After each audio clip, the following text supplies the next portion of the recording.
Good morning, everybody. Welcome to another episode of Hawk Blogger Mornings. I am Brian Nemhauser, and you can find me on all the places, TikTok, Instagram, YouTube, at Hawk Blogger, and on this lovely bye-week Thursday where the Seahawks get to rest, relax, and breathe in 5-2 record as everybody else has to play. We are joined for the first time by the other half of the PFF pod. We had Dalton on a little bit ago, and now we get the man, the myth, Trevor Sikkema, Tampa Bay Trey, as he's known online. How are you doing this morning? Brian, I'm doing great. Appreciate you having me on.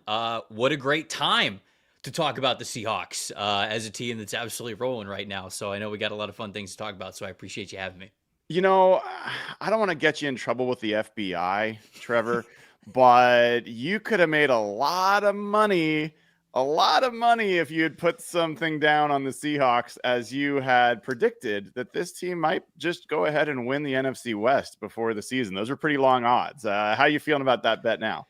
I'm feeling pretty good about it. And to be honest, it starts with the coaching staff that I have a lot of faith in. Honestly, I figured that Mike Macdonald was going to take another step forward in his second year as the head coach there. I love the hire of Clint Kubiak, their offensive coordinator. He was doing a lot of really great stuff in New Orleans, and you could kind of tell that he was rolling as a play caller. The Saints just didn't have a lot of pieces to work with, and it just wasn't as cohesive as it needed to be there in New Orleans. But there were absolutely signs. And so, when I looked at the guys that were on that defensive side of the football, the players that McDonald could kind of play around with, some of my favorites like Devon Witherspoon, and obviously like another young guy like Byron Murphy, how well Leonard Williams was able to play for them. Like it just, those guys I figured was going to come together. And I knew it was going to be a really competitive division, but I had so much faith in, hey, you know what? If Sam Darnold even just looked like what he was with Minnesota, right? Where it was just like, all right, he was rolling with a really good coach. And I know it didn't end well for him in those last two games. And so everybody was like, see, it was just a mirage. This isn't the real Sam Darnold. But I was like, man, I still like the coach that he's going to in Seattle. And if it looks somewhat like it was in Minnesota, this can be a really dang good football team. And lo and behold, that's what we have right now. And that's why the Seahawks are rolling. Yeah, and we're going to talk plenty about the Seahawks, but for folks that don't know you as well, I think it'd be great to just hear your background, how you got into what you do and ended up at PFF. Sure, yeah. So, man, I can take you all the way back. I mean, I grew up just south of Tampa, grew up a Tampa Bay Buccaneers fan, and to be honest with you, my first love of football came through the video game Madden, and then also the Buccaneers being pretty bad for most of my childhood. And so I just got really into the NFL draft because that's all we had to look forward to. So that was kind of it fueled my, I would say, passion for team building. And it was like, man, this team is so terrible. How do we make it better? And that kind of, when I was going through high school and college and figuring out, what I wanted to do for a career and everything, like throughout the way, I just continue to go back to like learning as much as I could about the game and team building and what goes into the draft and what makes good players, going from college to the NFL, different sorts of schemes and traits and talents and all this kinds of stuff. And so that always fueled me to want to learn more because I played plenty of, recreational football in my time, flag football, things like that. But I weighed about $140 when I was in high school, so my mom didn't really want me to play football, understandably so, but I've always loved the game, and so that has always fueled my passion of just in my desire to understand the game better, to try to figure out ways where my pro team that I rooted for could get a lot better. Went to the University of Florida, phenomenal broadcast program, just one of the best, graduated with a telecommunications degree, ended up my first gig out of college was actually with Pewter Report, an outlet that covers the Tampa Bay Buccaneers. And it felt like a dream job, honestly, getting to cover the team that I grew up rooting for and had so much love for. And it did that for a couple of years. Co-founded the Draft Network with a couple of my great friends, Kyle, Joe, Ben, John, all those guys. And we had a lot of fun getting to do that. And then one day PFF was like, hey, we'd love you to come on and host a lot of our shows that we have in studio here. And it was a really cool opportunity to join a really great team, and I've been there for the last 4 years, and it's been a blast. I've really loved getting to work with the people that work there and the systems and the process that they have, understand all of the the grading system and the data organization and everything. Man, it's just been a lot of fun. It's been really cool, and I'm enjoying the ride, especially because who I get to work with. Yeah, well, I enjoyed watching you work the floor at the NFL Combine last year on Video Row.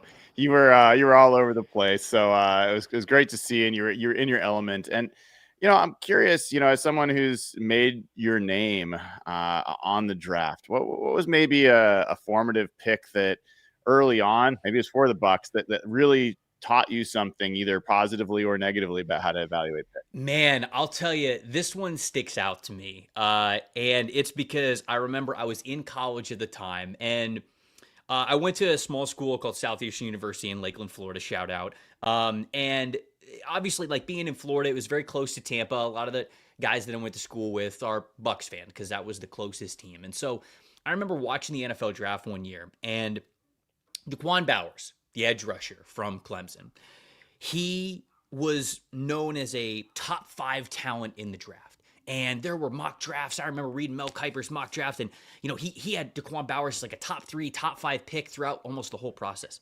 Bowers ends up not even going in the first round. And he gets to the second round, and we're all freaking out. I'm losing my mind. I'm like, oh my gosh, he's still on the board for Tampa. Tampa ends up picking him, and we think we got the steal of the century. We thought we got a Hall of Famer who you just picked in the second round. We were losing our minds for it. It was a ton of fun. And it was one of those times where, like, okay, like, his skill set didn't exactly transition to the NFL the way that maybe you automatically thought it should. And that's one of those picks where I go, like, how did this not work out? Like, I thought we hit the jackpot here. And it's some of those selections. That's a specific one for Tampa Bay, but I feel like there have been plenty that if I sat down to really think about it, I could be like, man, this was another guy that I was either higher on or lower on, and I maybe was wrong in one way or the other. That's been a really, really fun part of loving the draft and loving team building. And along the way, you have so many lessons every single year, honestly, of like, hey, this guy may have been a really good draft pick 5 or 6 years ago, but the game's kind of changed. It's in a different place. Offenses, defenses, they're leaning in a different direction. And so all of a sudden that skill set doesn't become as valuable as it was. I remember there's another example. This just popped in my head. I know that you and your listeners know this player very well, Deshaun Golston, because he played for the San Francisco 49ers. And I remember his best years with the 49ers, he was feared over the middle, right? I mean, like sort of that Cam Chancellor type of player on their side of things. And I remember the Tampa Bay Buccaneers signed Deshaun Golston in free agency one year. And I thought as a fan, I was like, this is it, baby. We got an enforcer over the middle. This is phenomenal. And it wasn't long after they signed him that the league sort of started to change the rules where you couldn't hit these guys over the middle the way that Golston sort of made his career doing. And it was one of those things where I go, man, I thought this was going to be a signing that was going to change everything. And then you go, all right, well, now this has to change change the evaluation and the team building of how you put guys together, which skill sets are actually valuable. So those are a couple that just come to my head immediately of how things have changed that just viewing my own team, I remember those guys for those reasons. I love it. And we talk about it a lot on this channel. I love being wrong because you never learn anything unless you're wrong every now and then. And the draft has got to be one of the things that is hardest to get right. One of the things I've always respected about your work is you're not afraid to break from groupthink. Like your big board is often significantly different than everyone else's. And you start seeing a lot of like alignment happening. And I've sensed that you're pretty independent in that regard. Curious, when you look back at your 2025 big board and what you had last year, what were maybe some players that you feel like you saw more clearly than others? And maybe is there a lesson or two for you in that list of guys like that you feel like maybe you learned something from? Yeah, so, I mean, I know one of the guys just off the top of my head that I felt like I was a little higher on, or actually there's two that come to mind pretty quickly. One of them is, to be honest with you, Cam Skattebo, where I remember just watching Cam Skattebo at Arizona State, and I understand, like, okay, maybe limited a little bit when it comes to the long speed and the overall athleticism, but I've said this on Twitter before, and I lean into this, man. Give me the guys that are going to run through your chest. Like the running back position, it's not long for the NFL anyways. We talk about like, man, this guy's style, it's only going to last 3 or 4 years. look at the average lifespan of NFL running backs anyways. Like, give me the guy who's going to give me his absolute everything. And to be honest with you, if he takes care of his body, he might be able to get that second contract for you anyways, because I think those guys are the ones that are actually going to be the big difference makers for you. So I'm not here taking a big-time victory lap on Scadaboo. It's still early on in his career, but I had him RB3 in that class. I had him behind Ashton Genty and Omarion Hampton just because I simply said, give me that dude. What he was at Arizona State, how hard he's going to run, how he's going to give you his everything every time he touches the football. And so that was one where I'll tell you this, that's a little bit of a scouting lesson for me that I learned, not too long ago, where I've sort of leaned a little bit more heavily into this than I feel some other draft analysts are. A lot of people love the long speed, right? They love, okay, wow, this guy could hit a home run on every single play. How often do you have the opportunity to do that? Yeah, not just in a game, but in a season. Like, how often do you even have the opportunity to hit one of those 50, 60, 70-yard runs? Almost never. Give me the guy who's going to turn a 1-yard carry into a 3.5-yard carry, a 3-yard carry into a 7-yard carry, a 7-yard carry into a bonus 11-yard first down type of a run because of who they are after contact. Give me those players over, a lot of times, the ones that are the home run hitters for you. So that's one that stands out to me. Trey Amos was another one who I think he's in a struggling Commander secondary right now, but he's actually playing decently well. And I remember watching him at Ole Miss, and he had one of the highest forced incompletion rates of any cornerback in the country, not just last year, but really over the last 3 years in all of college football.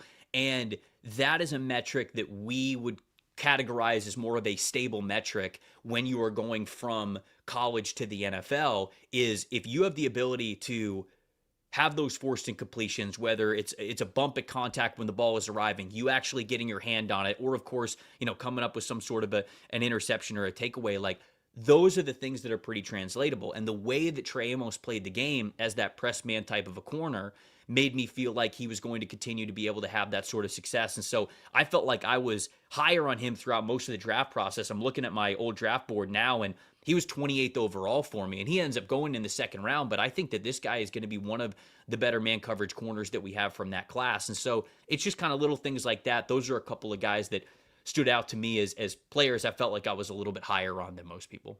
Love it. And this little super chat here from Super Sauce XL says, NFL Stock Exchange and Hawk Blogger Morning is the best pods around. If you haven't seen NFL or listened to NFL Stock Exchange with Trevor, a great podcast for sure.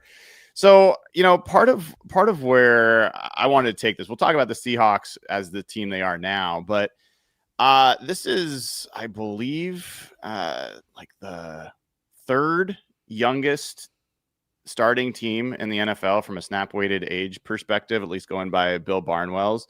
You've got guys on this roster. I'm going to read to you guys under the age of 25 on this roster. There's a long list, so it's going to take a second. Nicky Minwari, Elijah Arroyo, Robbie Oots, Gray Zabel, Jackson Smith and Jigba, Byron Murphy, Jalen Milroe. Obviously, some of these guys aren't playing as much. Torrey Horton, AJ Barner, Riley Mills, who hasn't come back yet from his injury, Nehemiah Pritchett, Mike Morris, Derek Hall, Zach Charbonnet, Anthony Bradford, Devin Witherspoon, Ken Walker, Drake Thomas, Tyrese Knight, Charles Cross is still on that list. Wow. Just at 25.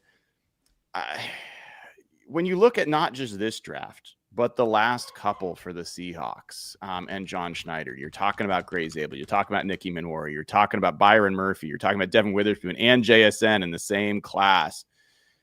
What do you make of what the Seahawks have done since basically turning over from the Russell Wilson era? Yeah, look, these last handful of drafts have been absolutely fantastic. I mean, you can go all the way back to, this 2012 draft, or this 2022 draft, excuse me, I'm looking at it now. I mean, you're getting Charles Cross, Boye Mafe, Kenneth Walker, Abraham Lucas, and then you got those two guys in the secondary with Kobe Bryant and Reek Woolen. Like, that is an incredible first 5 rounds of the draft. I mean, you are absolutely nailing that. Getting Witherspoon and Smith and Jigba in the second round the next year. Byron Murphy, who I think is going to be an absolute stud. I even like Christian Haynes a lot. I know he's been slower to sort of like get to where they want, but like I think that could still have potential in this league to be a difference-making player. And then this past year, yeah, you're drafting a ton of dudes that I loved. I mean, the Gray Zabel pick was exactly what they needed. I felt like I was putting Gray Zabel to Seattle in all of my mocks from the Senior Bowl on.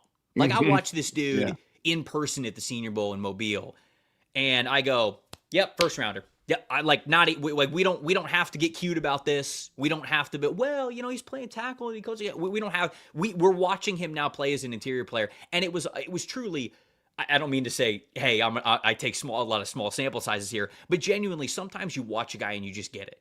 Yeah. You watch him the first day that he was in Mobile at the Senior Bowl.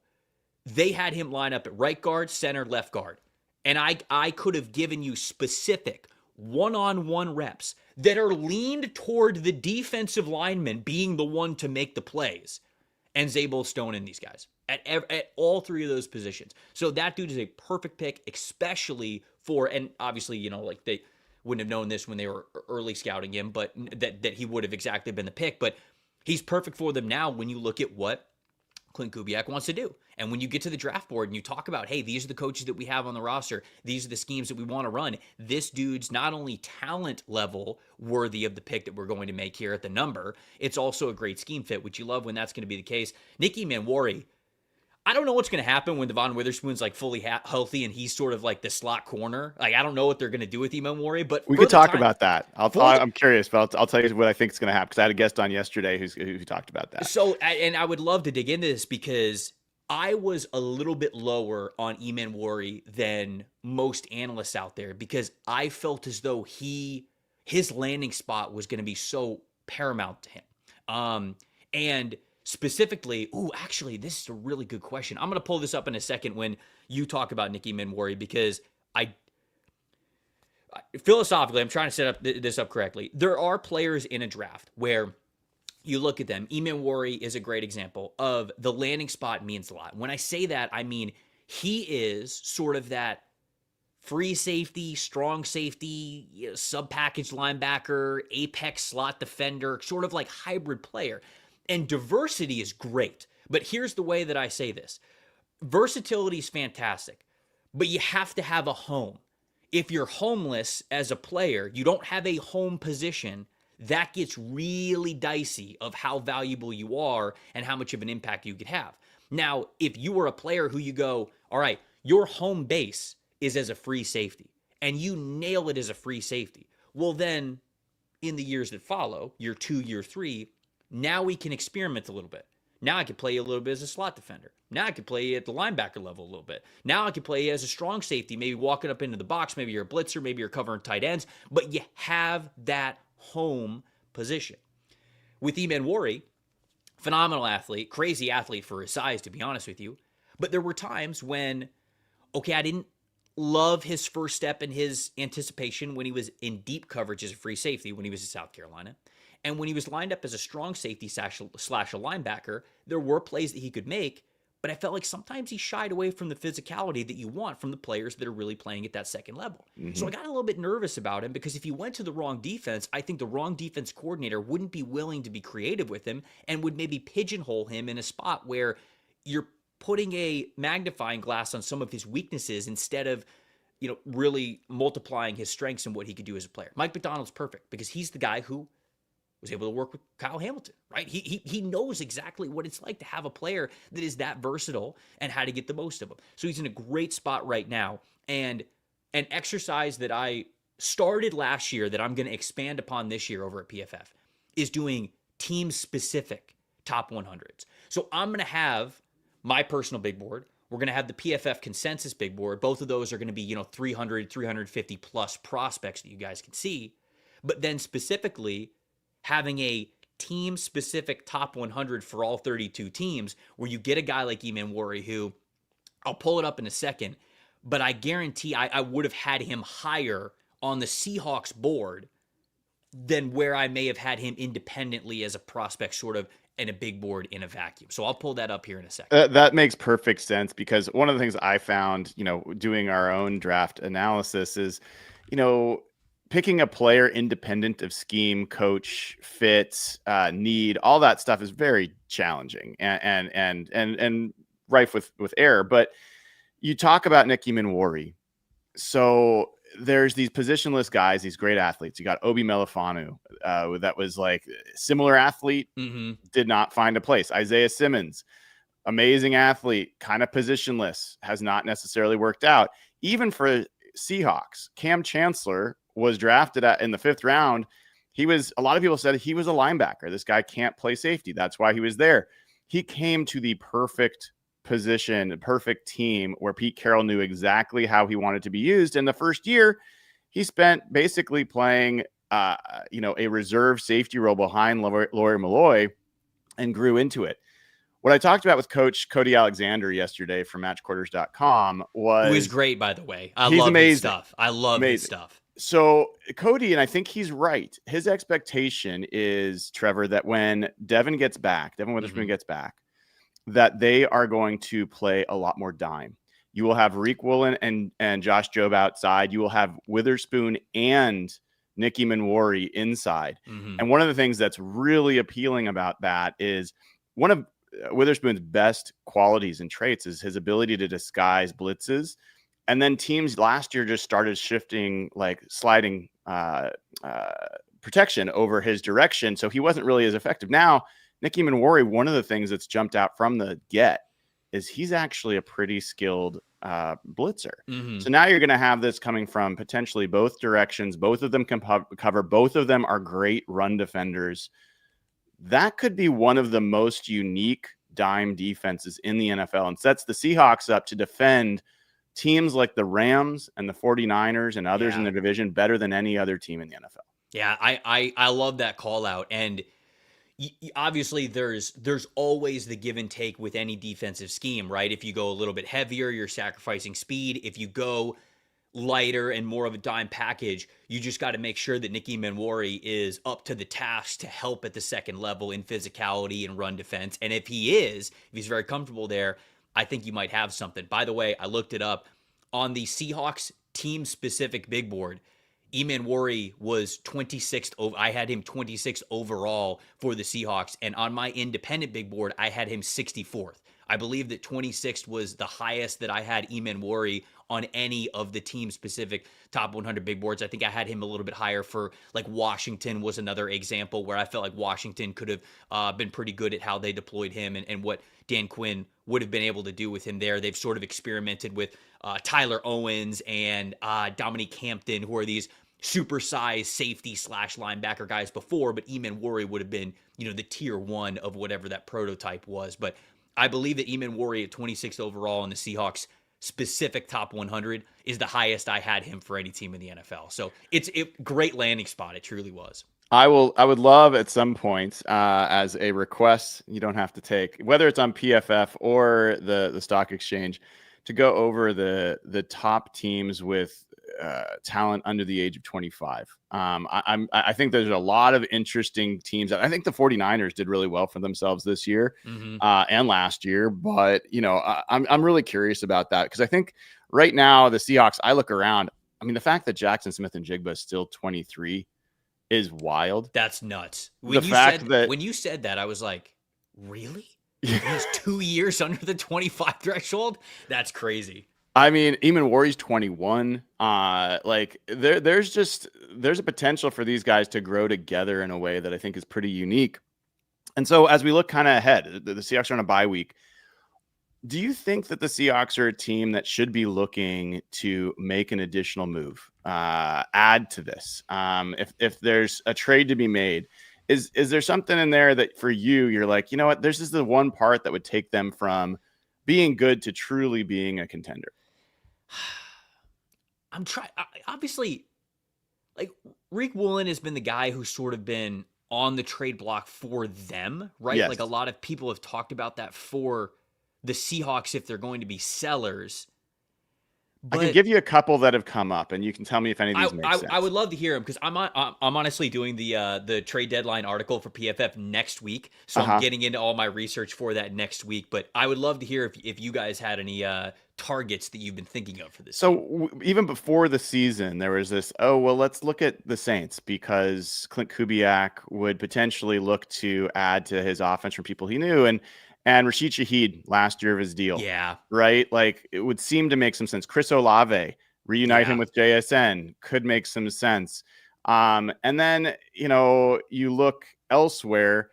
Do they need an edge? Do they go after a Jalen Phillips, or do the Giants even consider putting Kayvon Thibodeau on the block after? It doesn't feel like it. Does it? Yeah. Yeah. I don't think so. But Jalen Phillips is a great call out though, because he's got the 2 major lower body injuries, but he's a free agent this upcoming free agency period. If Miami's about to fire sale everything and they're not going to bring him back because of the injury history, they might as well get something for him. I think that, I don't know. I don't think the Saints are going to deal Olave. I don't know, man. That would be tough for them, but I could see them dealing Shaheed. So those are the 2 names that I like the most. And when you initially asked me the question, I thought about wide receiver because, I like Torrey Horton.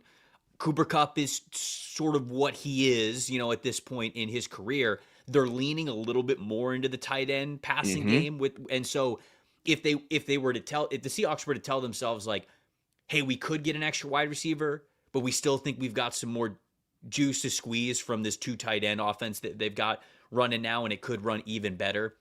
I could see them not wanting to give up the pick, especially for honestly how well they have drafted over the last 4 to 5 years. It seems like I can understand wanting to hold on to those, but Jalen Phillips and Rashid Shaheed are probably the 2 names that I'm the most intrigued with, because I love Phillips when he's healthy. And even if you get him for just a playoff run, it feels like this team is primed for a division title and to really make some noise in the playoffs in the NFC.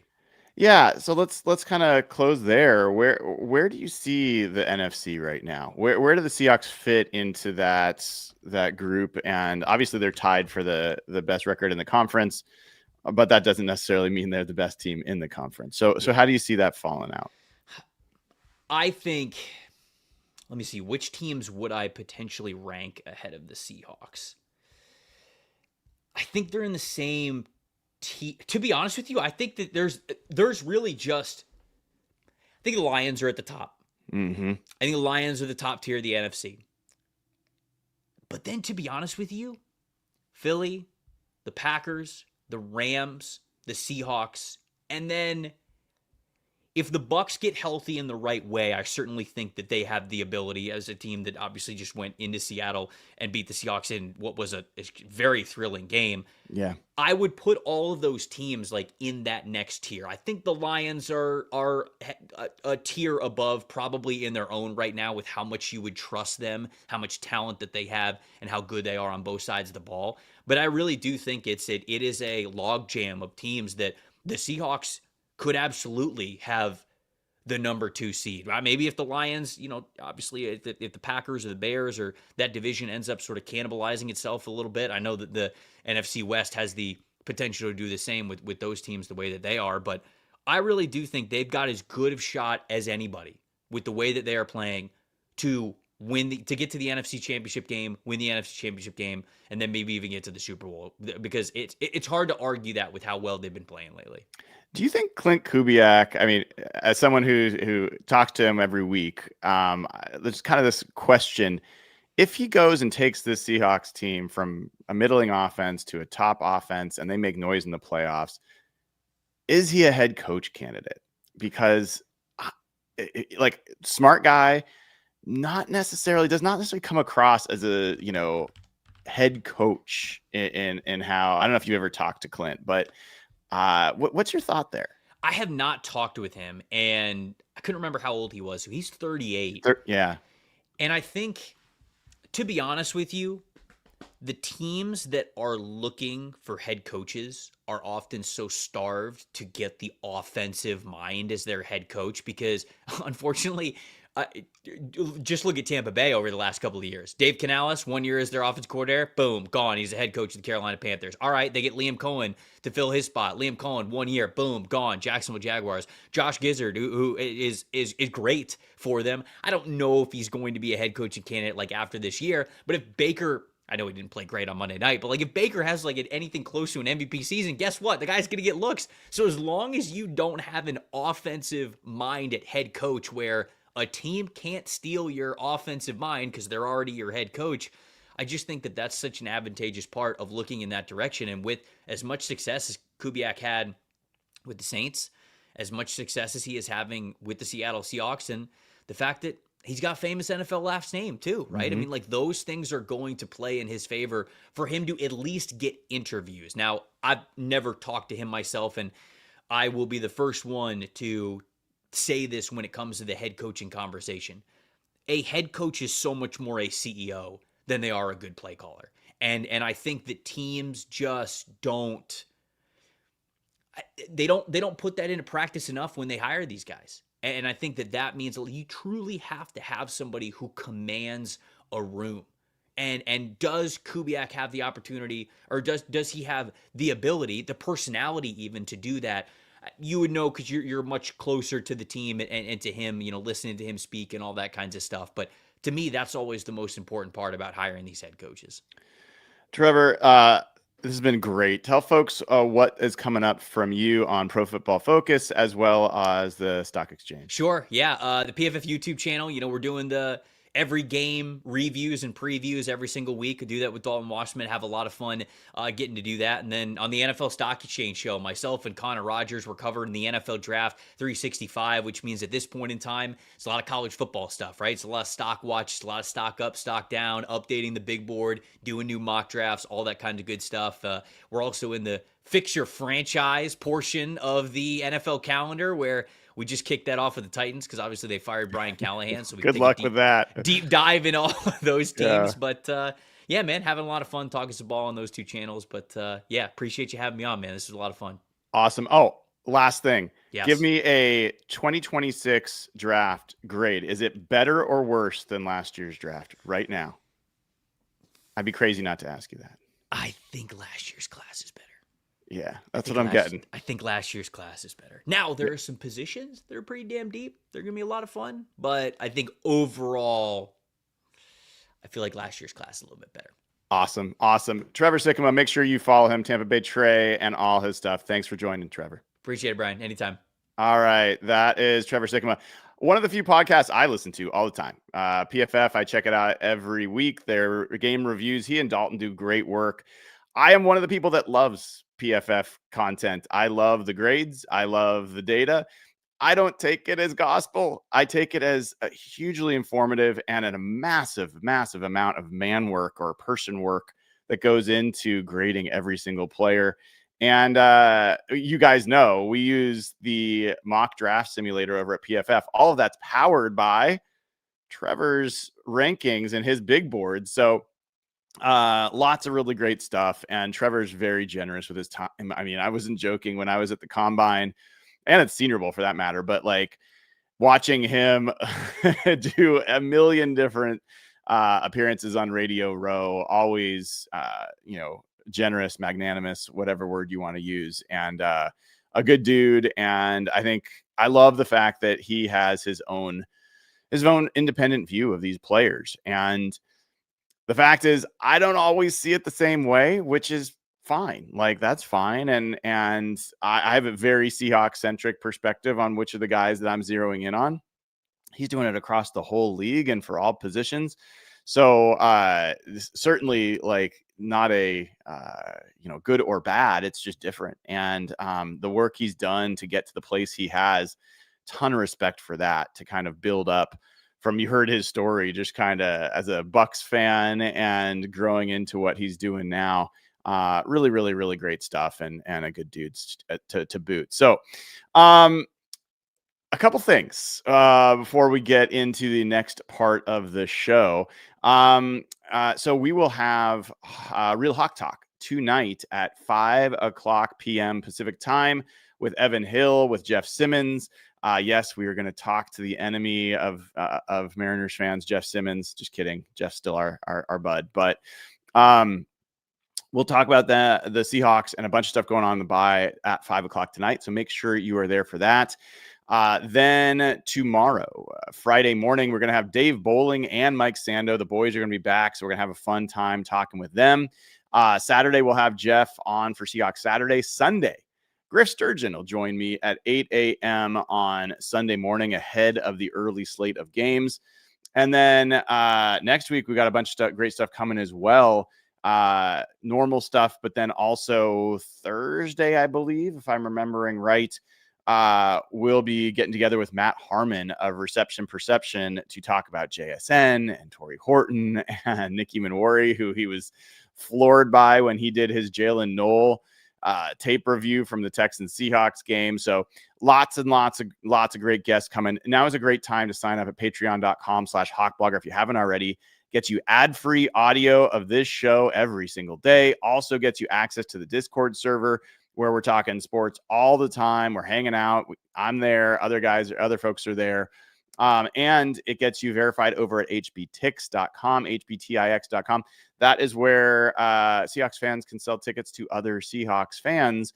And I just spent some of the bye week working on building a script with AWS to send the weekly ticket email. So hopefully that'll be less of a pain in the butt for me.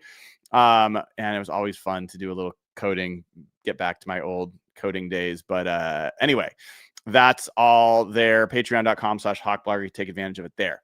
Now, the other thing that I wanted to chat with you guys about, SimplySeattle.com. Make sure you go there, use code HawkBlogger15. Get 15% off any of your favorite Seattle sports gear, whether it's Seahawks, Mariners, Huskies, Kraken, and Sounders, so forth. You can get it there. Use code HawkBlogger15. That is still good for 15% off. Don't know how much longer that'll last, but take advantage of it while it's there. Go to Sleeper, download the Sleeper app, and for a limited time, you get $20 even without making a deposit.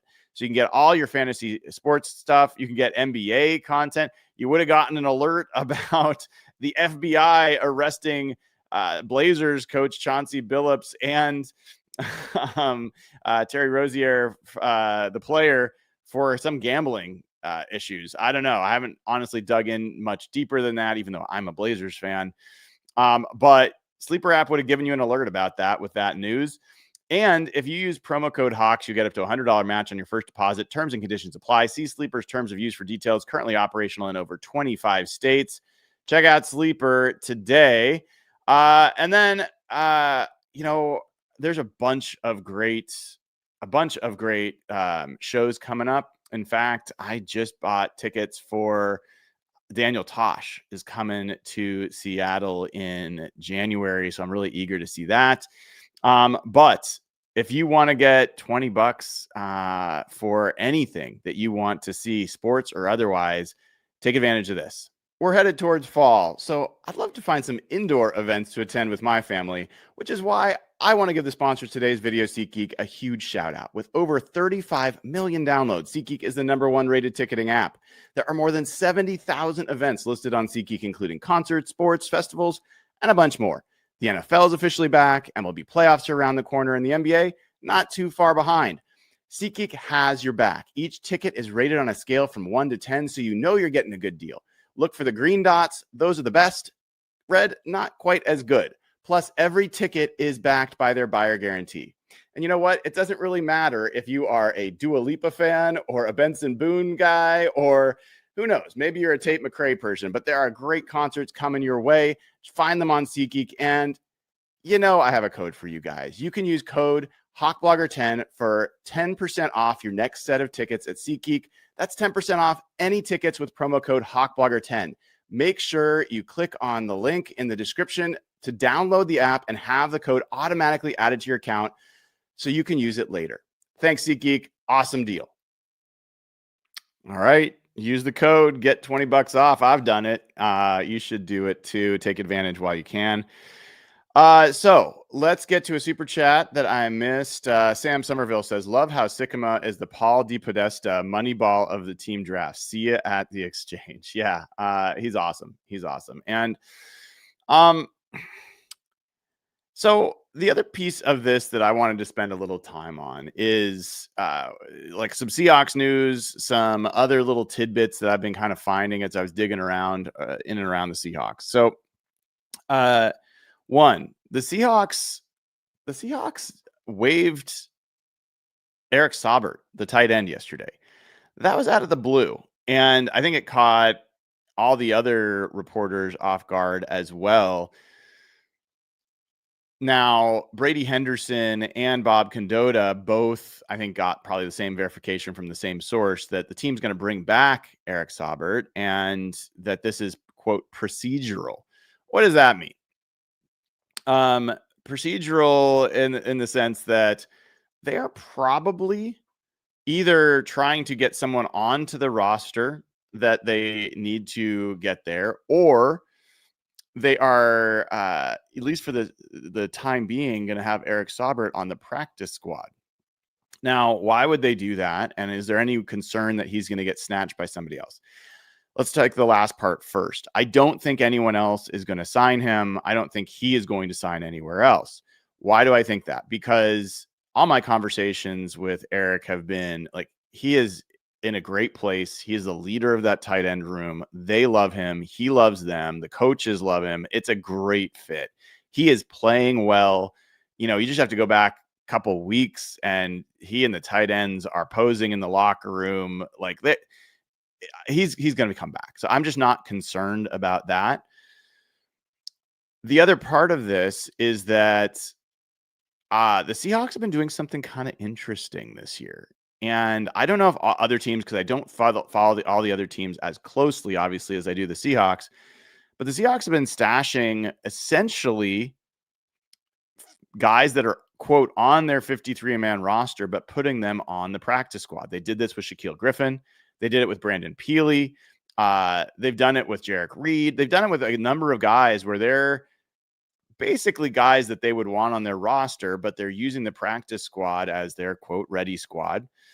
And they, even with Cody White, were doing that thing for a while where they'd flip him from practice squad to 53. And by doing that, not necessarily elevating, but literally moving him from the practice squad to the 53. During certain parts of the week, if they're on the 53, they get the full paycheck of being on that versus the practice squad paycheck. So I think they were rewarding certain guys or trying to maximize the amount of guys that they were paying full freight, so to speak. A lot of teams don't want to do that because they're not wanting to give out extra money. Sometimes it affects your salary cap. I know that sounds silly, but even, some teams are tight enough by trying to essentially pay, instead of 53 players full salary, you're playing like 55, 57 players. What comes close to a full salary starts to affect your cap and also your cash. And so you have to have a lot of willingness from ownership and from the front office to do those things. So the Seahawks have been kind of playing a shell game with their practice squad. And so they are now out of elevations, I believe, let me just make sure I've got the right guys on this list. So Seahawks roster. So I think they are out of elevations for Shaquille Griffin. I think they are out of elevations for Jarek Reed. I think that's it on the current practice squad. They were out of elevations for Brandon Peely, so now he's on the 53-man roster.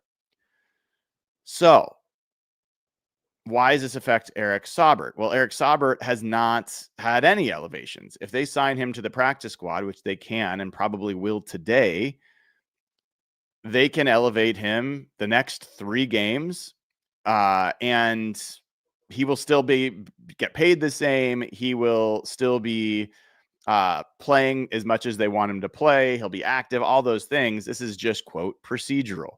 What does that do? It opens up a spot on the 53 that lets them either bring up Shaquille Griffin, Jarek Reed. If they wanted to, it could be used for bringing a guy off of IR like Robbie Oots, or I think that's the only other guy who's on IR right now. Christian Haynes.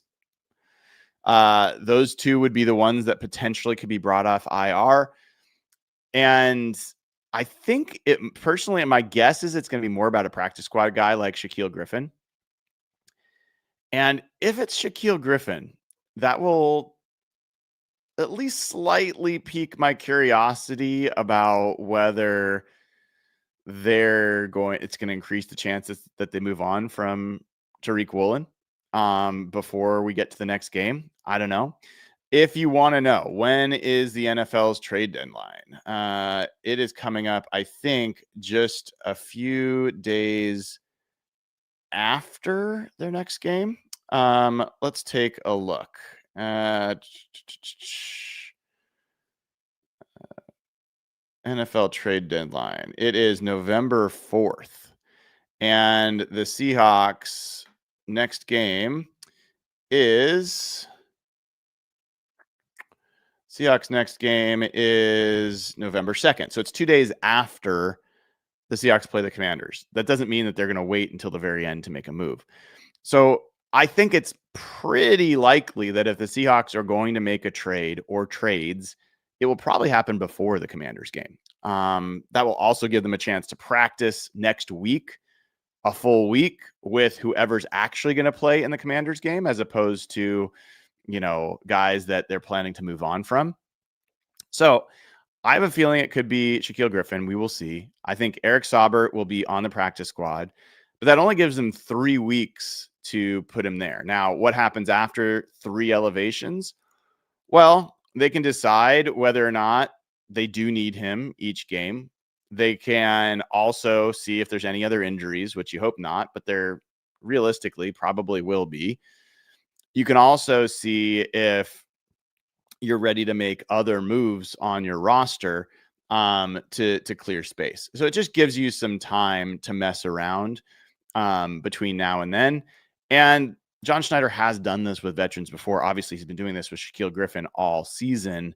So, again, this is just, it's a little intriguing. I don't think it's a huge issue to worry about. So that's one piece. And while I was doing that, I saw that Brock Huard wrote an article on Seattle Sports that he said that he expects the Seahawks to make a trade or two.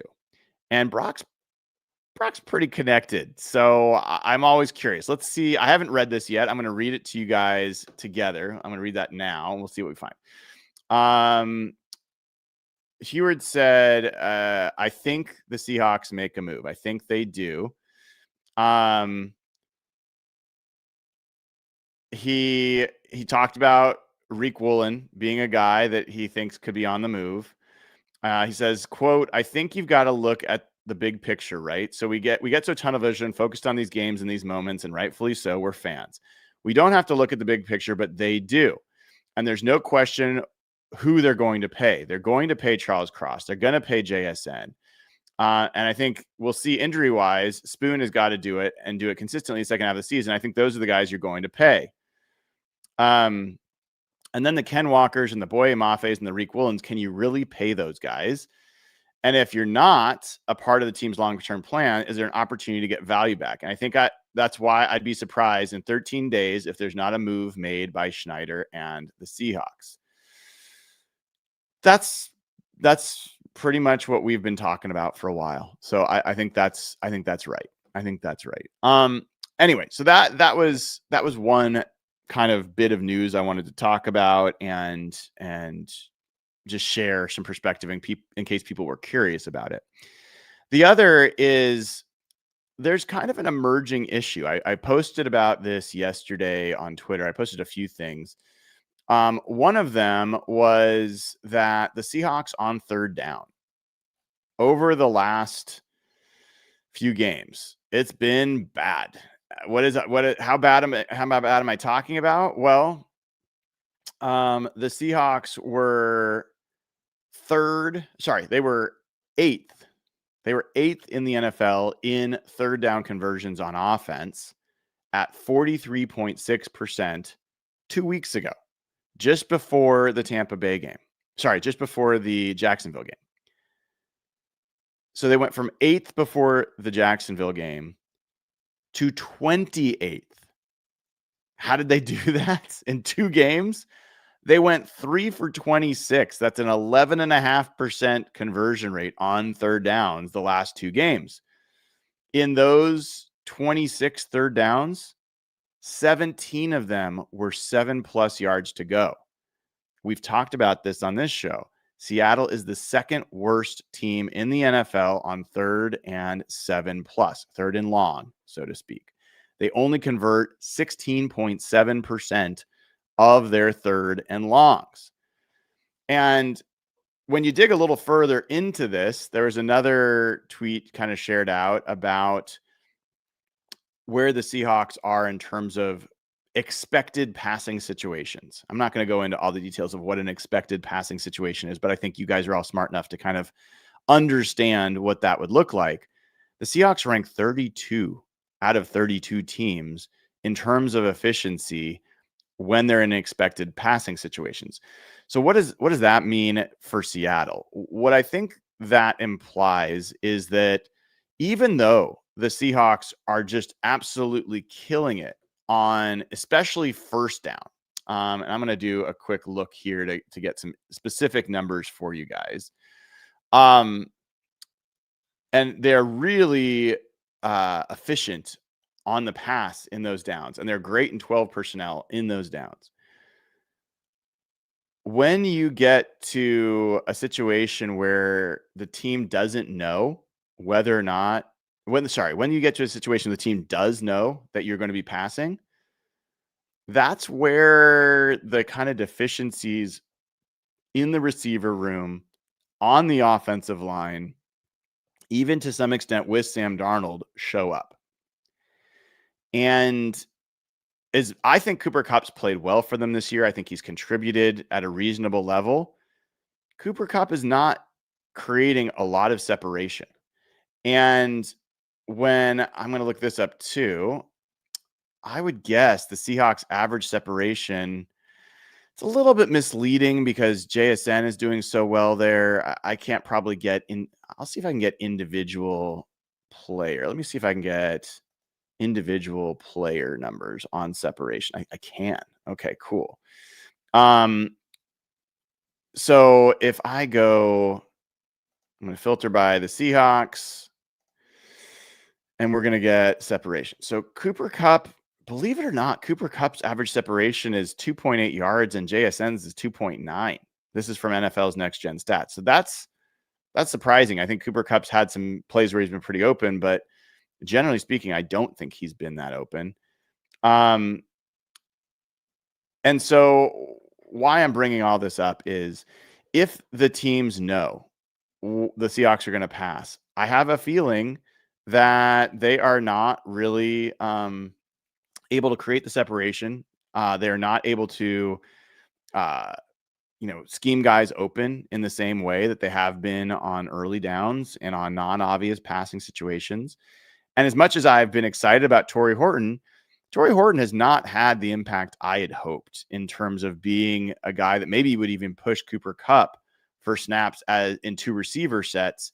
Like, I don't know if they're getting enough from him. And this is where, I don't think it's a bad idea at all for the Seahawks to go and get another receiver, even if it's not critical for them to be a quality team this year. If you can pry Chris Olave away from the Saints without giving away the farm, I don't think that'd be crazy. Now, maybe the Seahawks are like, we're not going to pay Chris Olave and JSN, so let's not do that. But if you're talking about building a team that is going to have the receivers that can get open against pretty much whoever they're going against and keep teams from being able to focus so much attention on JSN, I think you do need to think about a guy like Chris Olave. Now, if you get a Rashid Shaheed, I think that's great as well. But I think that's more of someone who would take snaps away from Torrey Horton than it would from Cooper Kupp. I think that you would probably elevate this team in some ways more with Olave as your second receiver.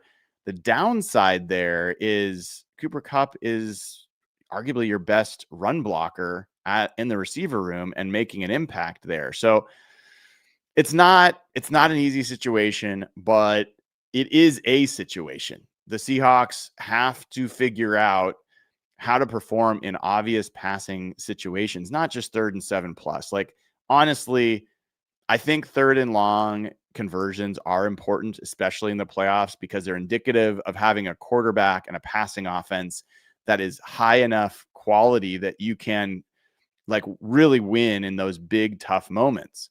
That's what shows up in the playoffs. At the same time, like if you're getting a bunch of 3rd and 7+, then your offense isn't working right anyway.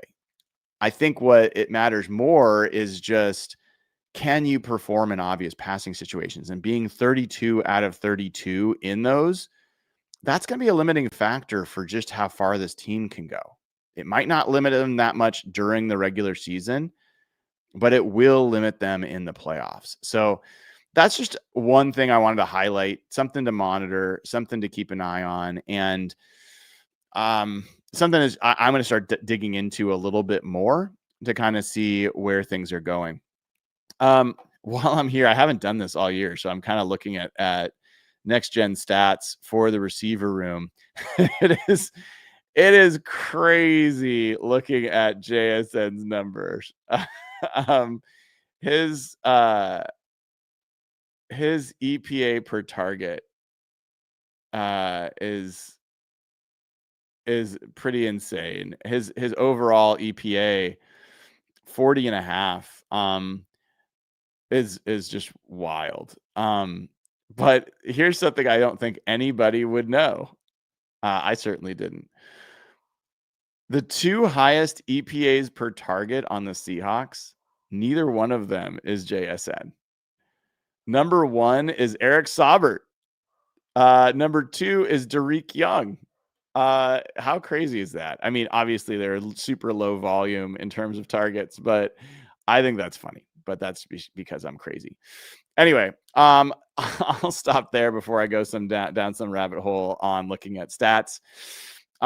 If you haven't given the show a like, click subscribe, please do. If you haven't given us a 5-star review on Apple Podcasts, we just got one the other day. Really, really made my day. I'll actually take a second to read it to you guys because these are the things that kind of make me happy. So here was the latest review we got on Apple Podcasts. All right. So much fun content. This is from someone in Eugene. I'm so glad I found this podcast. The diversity and fun entertainment is only outdone by the amazing amount of content dropped regularly. You can tell Brian's perspective comes from a lot of effort researching and talking to people. So much work. Thanks for the Seattle content. Well, it makes my day. So if you could take a second, give us a 5-star review on Apple Podcast, I would greatly appreciate it, or Spotify, wherever you listen to your podcast would be great. All right, everybody, that'll do it for this episode of Hawk Blogger Mornings. I'll be back with you at 5:00 tonight with Real Hawk Talk, Evan Hill and Jeff Simmons. And we're going to have, I think by then, we might have a pretty cool announcement to talk about with Nashville. If anyone's going to Nashville, I think we've got some really cool plans. So tune in then. See you soon.